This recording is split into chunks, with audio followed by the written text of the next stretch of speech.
Hola, ¿qué tal, querido amigo? Que Dios te bendiga. Es un placer continuar compartiendo la palabra de Dios contigo. Y hoy quisiera que juntos continuemos hablando del plan de salvación y pensemos cómo es posible que la muerte de Cristo en la cruz realmente expíe nuestros pecados. ¿Qué pasó en la cruz? ¿Qué aconteció en la cruz? ¿Por qué la cruz del Calvario es tan significativa? Desde un punto de vista simplemente histórico, cuando pensamos en la cruz, estamos pensando en un instrumento de tortura. Podríamos pensar que la cruz de hoy puede ser una silla eléctrica o la inyección letal. Finalmente era la manera con la cual en la época de Jesús los romanos ejecutaban a determinados reos. Pero ¿qué pasó en la cruz? ¿Qué pasó realmente en la cruz del Calvario? ¿Qué aconteció? La Biblia tiene la respuesta. Y tiene una respuesta extraordinaria porque nos ayuda a comprender que sin cruz no hay camino de salvación posible, que sin cruz no hay vida eterna. En el libro del profeta Isaías encontramos a partir del versículo 4 al versículo 6 y luego el versículo 12 que dice lo siguiente: Ciertamente el Mesías llevó nuestras enfermedades y sufrió nuestros dolores y nosotros le tuvimos por azotado, por herido de Dios y abatido. Mas él herido fue por nuestras rebeliones, molido por nuestros pecados. El castigo de nuestra paz fue sobre él y por su llaga fuimos nosotros curados. Y ahora nota, todos nosotros nos descarriamos como ovejas. Querido amigo, este es el dilema de la humanidad, una humanidad descarriada, que se alejó, que se apartó de Dios, que eligió vivir el camino del mal, el camino del pecado, el camino de la transgresión, el camino de la violación a los mandamientos de Dios. Hoy no nos gusta hablar de pecado. No vivimos en una sociedad en la que le guste hablar de pecado. Pero lo cierto es que la Biblia dice que el apartarse de Dios es pecado, el que vivir fuera del ámbito de la voluntad de Dios es pecado. Vivimos en un mundo inmerso en el pecado, con personas que han elegido el pecado incluso como práctica cotidiana de vida. Y la palabra de Dios nos dice que todos nos descarriamos como ovejas, que cada cual se apartó por su propio camino. Pero Dios, Jehová, cargó en él, en el Mesías, en Jesús, el pecado de todos nosotros. Y dice el verso 12, Por tanto yo le daré parte con los grandes y con los fuertes repartirá despojos, por cuanto derramó su vida hasta la muerte y fue contado con los pecadores, habiendo él llevado el pecado de muchos y orado por los transgresores. Aquí está lo maravilloso de la cruz. En la cruz, la vida de Jesús se derramó completamente por los seres humanos. En la cruz, la vida de Jesús se derramó hasta la muerte. Cuando Pablo en la carta a los Filipenses, en el capítulo 2, dice que el Señor se despojó de su condición divina, tomando forma de siervo, utiliza un término griego que es interesante. Ese término habla de vaciarse, de quedar vacío de algo. Cuando el Antiguo Testamento fue traducido por 70 eruditos judíos al griego, en este texto de Isaías 53:12, ellos utilizaron el mismo término griego que luego Pablo usa en Filipenses 2. Ese vaciamiento de Jesús, que lo llevó a tomar la forma de siervo, hecho semejante a los hombres, y experimentar la muerte, es esa entrega plena y absoluta de la existencia de Jesús. Él vino a entregar completamente su existencia por nosotros. Él vino a entregar completamente su vida por nosotros. Así que en la cruz, la vida impecable de Jesús se derramó hasta la muerte. La muerte de Cristo en la cruz es plenamente significativa, porque su vida se acaba ahí. Porque Él entrega completamente su ser, su existencia, hasta la misma muerte. Es como que la última gota de la sangre de Jesús hubiera sido extraída y Él hubiera quedado muerto, se vació completamente de su existencia.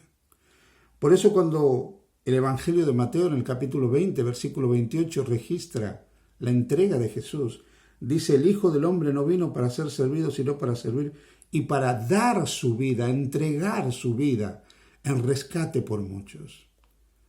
Aquí hay una palabra maravillosa, que es la palabra lutrón, el rescate. Lutrón era el precio de un esclavo, el precio que se pagaba por el esclavo en la antigüedad. Cristo es el precio de nuestro rescate. Él se hizo esclavo y precio de esclavo para rescatarnos a nosotros de la perdición eterna, de la muerte eterna. Y entregó esa vida como precio de rescate para nuestra liberación, a fin de que nosotros seamos liberados de la culpa, la condenación y de la esclavitud del pecado, y entremos en la gloriosa libertad de los hijos de Dios, a fin de que podamos tener la seguridad de la redención, la certeza de la vida eterna.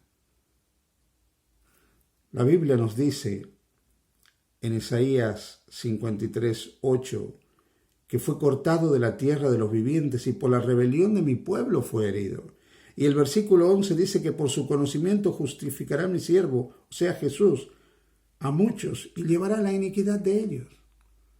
El conocimiento de Jesús, de hacer la voluntad del Padre, de experimentar el dolor, el sufrimiento, de vivir una vida a favor del hombre, de vivir por el hombre y entregar esa vida por el hombre, le permite ser el que nos justifica, aquel a través del cual recibimos la justificación.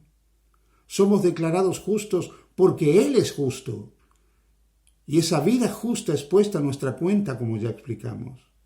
Por eso Pedro podrá decir en 1 de Pedro 2:24, quien llevó él mismo nuestros pecados en su cuerpo sobre el madero, para que nosotros, estando muertos a los pecados, vivamos a la justicia, y por cuya herida fuisteis sanados.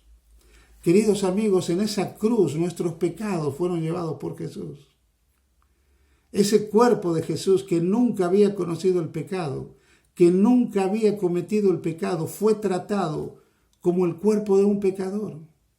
Murió como un pecador, cargando no solo lo que podría haber sido su propia culpa, que no la tuvo, como era el caso de los malhechores que morían a su lado. Ellos cargaban sus pecados, pero Él estaba cargando no sus culpas, sino las culpas de toda la humanidad, los pecados de toda la humanidad. En su cuerpo humano se le acreditaron todas nuestras faltas, todos nuestros pecados, todas nuestras iniquidades. ¿Hay en tu conciencia el recuerdo de algo malo que has hecho en tu vida? ¿Hay en tu conciencia el recuerdo de alguna cosa que te avergüenza, que te hace sentir sucio, que te hace sentir ruin, vacío, que no tienes valor?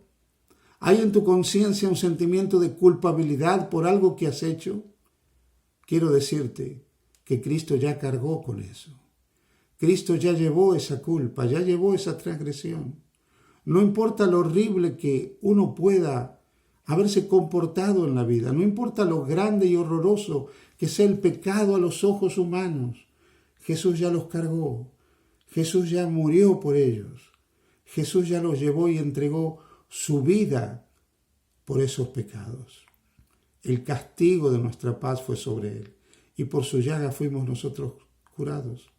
Y Él, que no era pecador, entregó su vida impecable por nuestras culpas que se le acreditaron a Él, para que nosotros podamos tener vida eterna. La Biblia nos dice en Isaías 53:5 que Él fue herido por nuestras rebeliones, molido por nuestros pecados, y que el castigo de nuestra paz fue sobre Él. Sí, querido amigo. Aquel viernes de tarde del año 31 de la era cristiana fue el viernes más glorioso de la historia, el viernes más extraordinario de la historia del mundo. No hubo otro día mejor. Miles de años atrás, un viernes, Dios creó al ser humano a su imagen y semejanza. Lamentablemente luego entró la historia del pecado, pero luego de miles y miles de años de pecados, Dios envió a su Hijo, nacido de mujer, en la condición de hombre, verdaderamente hombre, aunque seguía siendo verdaderamente Dios.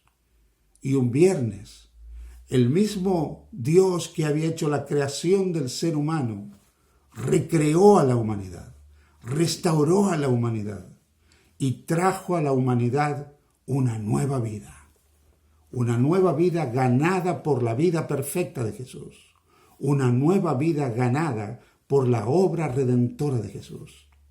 Tu vida y la mía son un regalo de Dios en Jesús. El aire que respiramos, la comida que comemos, el sol que nos calienta, el viento que nos acaricia, cada cosa buena que acontece en nuestra vida, es una manera que tiene Dios de recordarnos que Él es amor y que nos amó de tal manera que entregó a su Hijo para que todo aquel que en Él crea no se pierda, sino tenga vida eterna. Cree en Jesús y serás salvo. Que el Señor te bendiga.